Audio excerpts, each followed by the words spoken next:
수필의 개념에 대한 정의를 말씀드리겠습니다. 수필의 개념을 다른 말로 수필의 특질, 또 수필의 본질, 이렇게 바꾸어서 말해도 상관이 없겠습니다. 수필을 다른 것이 아니라 수필이게 하는 성질에 대한 것이 수필의 개념이고, 또 수필의 특질이고, 수필의 본질이라고 할 수 있겠습니다. 수필의 개념을 한 문장 한 문장 요약해서 우선 말씀드리겠습니다. 수필은 경험을 글감으로 삼습니다. 수필은 자유로우면서도 산만하지 않은 짜임새를 갖추고 있습니다. 수필은 경험과 사유로 교직됩니다. 수필은 허구적으로 지어내지 않고 진실하게 드러냅니다. 수필은 본래 비형상적이지만 형상성을 지니고 있습니다. 수필은 작가와 독자의 직접적인 소통을 꾀하는 장르입니다.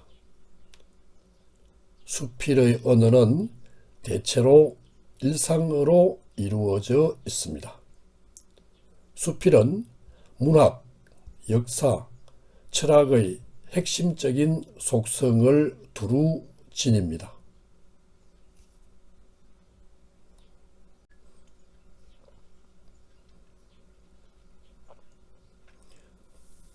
수필은 일상생활에서 보고 듣고 느낀 수많은 경험을 소재로 삼는다. 자기 자신이나 다른 사람의 삶, 그리고 사회 문제나 자연현상에 관한 모든 것들이 수필의 글감이다.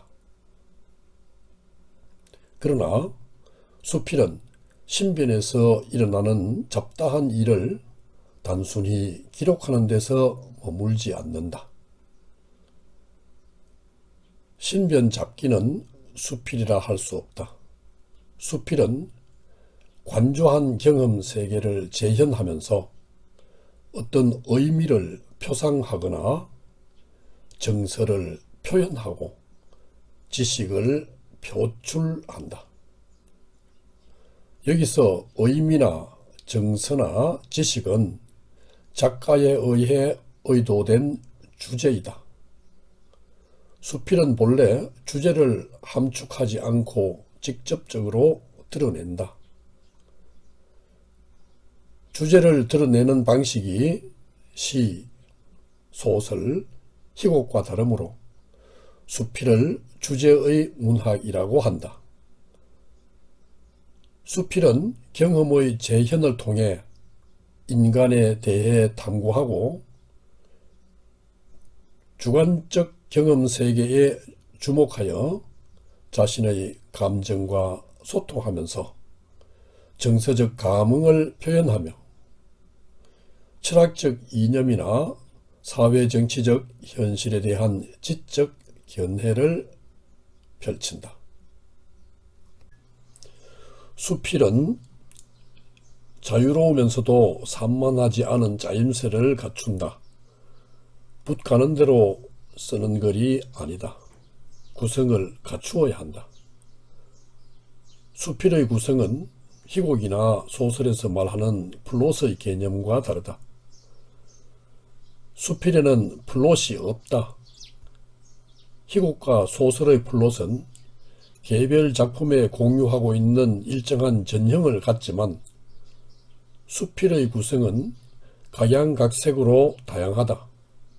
그렇지만 구성의 원리 또는 방법에서는 단일 구성과 복합 구성, 사파적 구성과 연쇄적 구성과 유기적 구성, 시간적 구성과 공간적 구성 등으로 공통된 속성을 묶어낼 수 있다. 이는 초창기의 수필에서 소홀하게 취급되거나 부족했던 형식적 가능성이 점차 주목받은 결과이다. 수필이 단순한 감상이나 기록에서 미학적이고 의미론적 정합성을 갖추어가는 쪽으로 진화한 것이다.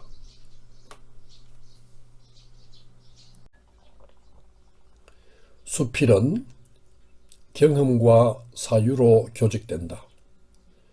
경험을 먼저 제시하고 그것에 대한 사유를 덧붙이는 방식, 경험과 사유를 뒤섞어 기술해 나가는 방식, 경험의 형상 속에 사유를 함축시켜 놓는 방식이 두루 활용된다. 수필은 이러한 서술 형태를 갖추고 개별적인 경험에서 보편적인 사유를 이끌어낸다.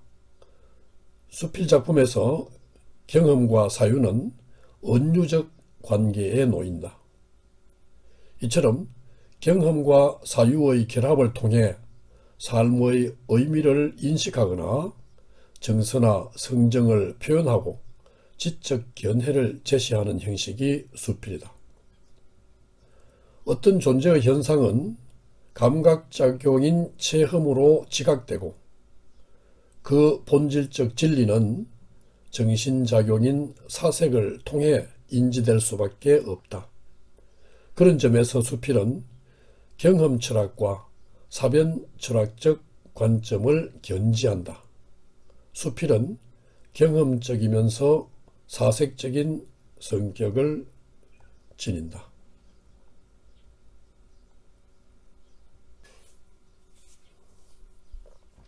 수필은 삶의 경험을 허구적으로 지어내지 않고 진실하게 드러낸다. 허구성은 수필의 속성이 아니다. 수필의 내용이 허구인가 진실인가의 문제는 작품 내적이 아니라 작품 외적인 문제이다. 작가가 내용을 허구적으로 꾸몄다 하더라도 독자는 사실이며 진실이라고 믿는다. 진실성은 수필의 생명이다. 수필의 진실성은 여타 장르의 진실성과 성격이 다르다. 시, 소설, 희곡이 허구를 통해 문학적 진실성을 추구해낸다면 수필은 객관적 사실을 통해 문학적 진실성을 드러낸다. 허구를 사실처럼 그려내는 그럴듯함과 사실을 사실답게 그려내는 그러함의 차이이다. 수필은 허구성을 문학의 필수 요건으로 삼는 서구문학의 기준에서 벗어나 있음에도 암묵적으로 문학의 지위를 유지하고 있다.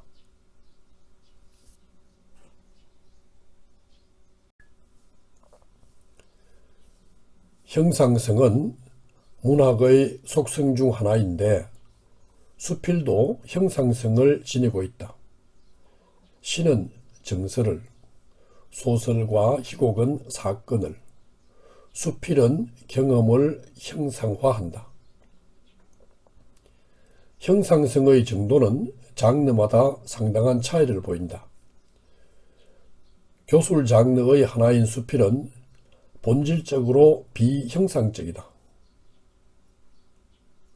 현장감을 불러일으킬 수 있도록 경험을 구체적으로 재현하는 보여주기보다는 경험을 개략적으로 설명하는 말하기의 방식에 더 의존한다.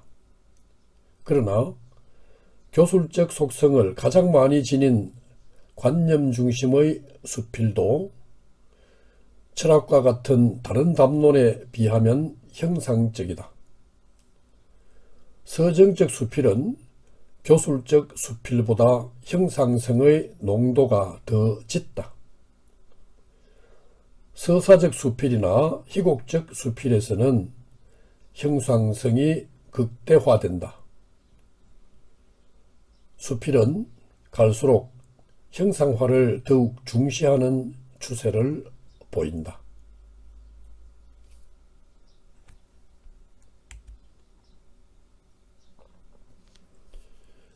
수필은 작가와 독자의 직접적인 소통을 꾀하는 장르이다. 시나 소설의 화자는 창조된 인물인데 수필의 화자는 작가 자신이기 때문이다. 그러므로 수필의 어조는 고백적이다. 수필의 화자는 윤리적 가면을 쓰고 있으므로 작가와의 인격적인 통합이 이루어지지 않는다고 생각할 수도 있다. 그러나 그러한 불일치가 수필의 화자를 창조된 인물이라고 판단하는 근거는 되지 못한다. 수필의 화자가 보여주는 가면은 작가의 윤리적 태도나 목소리의 문제이기 때문이다. 수필은 작가와 동일인인 나의 시선으로 나의 경험 세계를 관조하고 그것에서 일어나는 사유를 전달하는 서술 방식이다. 이런 점에서 수필은 자기 성찰의 문학이라고도 한다. 수필의 화자는 작가이므로 수필은 기본적으로 1인칭 시점을 선택할 수밖에 없다.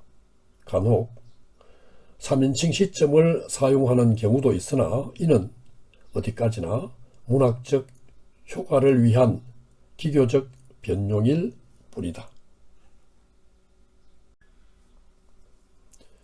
수필의 언어는 대체로 일상어이다.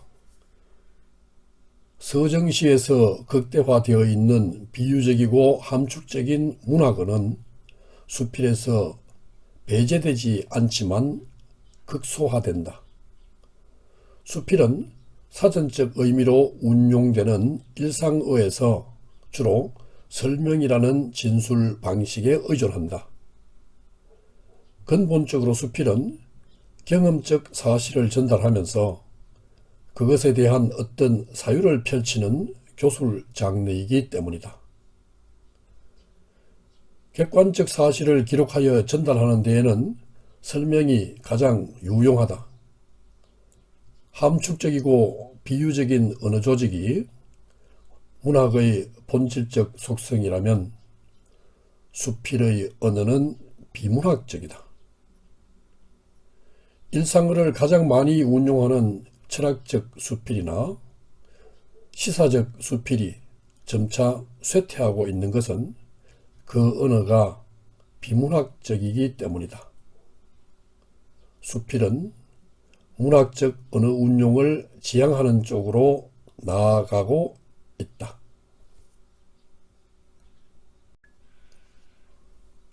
수필은 문학, 역사, 철학의 핵심적인 속성을 두루 지닌다.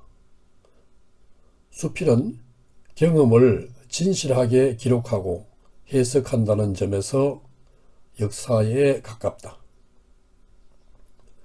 역사가 사실의 원인과 결과를 따져서 사실 그 자체의 진실을 밝히고자 하는 글이라면 수필은 경험한 사실을 통해 인간에 대한 인식에 이르려는 글이다. 인간을 탐구한다는 점에서 수필은 철학과 통한다. 인간에 대한 의문에 철학은 추상적인 관념으로 응답하는 글이라면 수필은 경험의 구체적인 형상을 통해 대답한다. 형상이라는 점에서 수필은 문학과 동류이다. 역사의 중심 문제는 진실이고 철학의 중심 문제는 인식이며 문학의 중심 문제는 형상이다. 그들 사이의 덩거리에 수필이 존재한다. 그러므로 수필은 경험을 진실하게 형상화하여 인간을 인식하는 데 이루고자 하는 장르이다.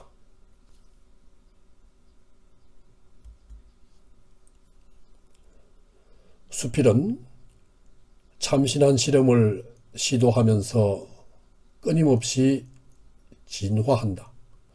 이에 따라 수필의 개념도 유동적이다. 수필의 개념 정의는 언제든 바뀔 수 있다. 수필의 개념 정의는 항상 열려 있어야 한다.